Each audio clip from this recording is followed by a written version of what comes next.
PM Modi किस तरह से प्राण प्रतिष्ठा के नियमों का पालन कर रहे हैं उसको आप देखेंगे। आप सोचिए क्या कमाल की बात है। वो जमीन पर सो रहे हैं और इस बात की अहमियत आपको इस बात से समझनी होगी कि दिल्ली में, नोएडा में भयंकर ठंड पड़ रही है।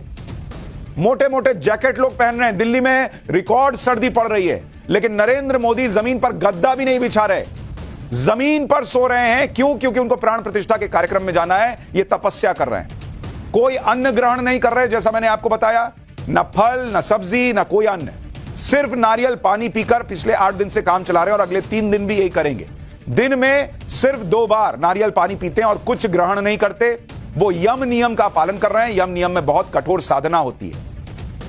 अब आप सोचिए कि नरेंद्र मोदी की जो ये इच्छा शक्ति है वो कितनी स्ट्रांग होगी। आप देखिए, वो रोज उनके कार्यक्रम की तस्वीरें आती है, यहां जा रहे हैं, वहां जा रहे हैं।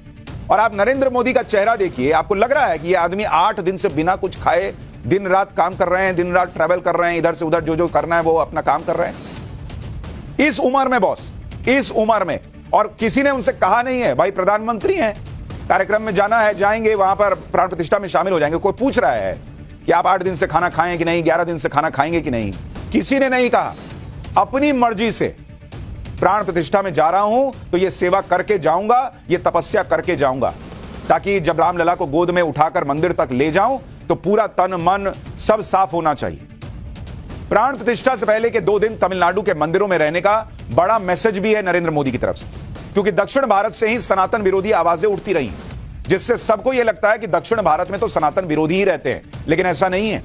पीएम मोदी का मैसेज बड़ा है कि राम सिर्फ उत्तर भारत के नहीं हैं, राम उत्तर से दक्षिण को जोड़ने वाले भी हैं। तमिलनाडु के जिन मंदिरों में वो प्राण प्रतिष्ठा के पहले के 2 दिन रहने वाले हैं, उनका बड़ा महत्व है।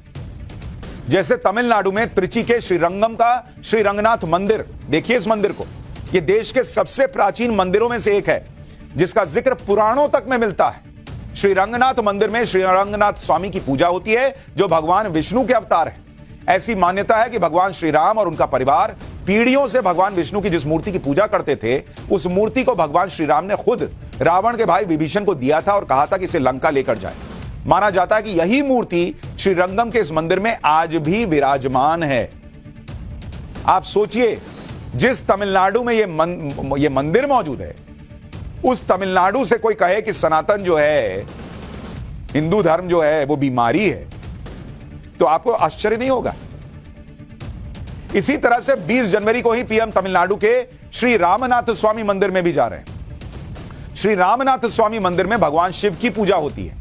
यह माना जाता है कि इस मंदिर में जो शिवलिंग स्थापित है, उसे भगवान श्री राम और माता सीता ने खुद स्थापित किया था और इसकी पूजा करते थे। यह 12 ज्योतिर्लिंगों और 4 धाम बद्रीनाथ, द्वारका, पुरी और रामेश्वरम में से एक है।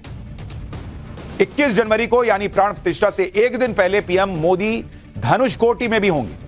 धनुषकोटी दक्षिण भारत का आखिरी छोर है। ये देखिए धनुषकोटी। धनुषकोटी में कोथंद रामा स्वामी मंदिर है। कोथंद राम का मतलब है धनुष के साथ भगवान राम। धनुषकोटी वो जगह है जहां से भगवान श्री राम ने लंका तक जाने के लिए राम सेतु का निर्माण किया। इसी मंदिर में पहली बार भगवान श्री राम और विभीषण की मुलाकात हुई थी और यही जगह है जहां भगवान श्री राम ने विभीषण का लंका के राजा के तौर पर राज्याभिषेक भी किया। पीएम की यह तपस्या 11 जनवरी से शुरू हुई थी। 11 जनवरी से ही पीएम अपनी जिम्मेदारियों के साथ साथ भक्त के रूप में अपनी साधना और तपस्या में जुट गए। वो अलग अलग मंदिर लगातार जा रहे हैं। 12 जनवरी को पीएम मोदी नासिक के कालाराम मंदिर गए थे। वहां पीएम मोदी ने मंदिर की साफ सफाई की। फिर पीएम मोदी नासिक के रामकुंड मंदिर भी गए, वहां पूजा अर्चना की। इसके बाद 16 जनवरी को पीएम मोदी आंध्र प्रदेश के लेपाक्षी मंदिर गए थे, जिसके बारे में हमने आपको डिटेल में बताया था।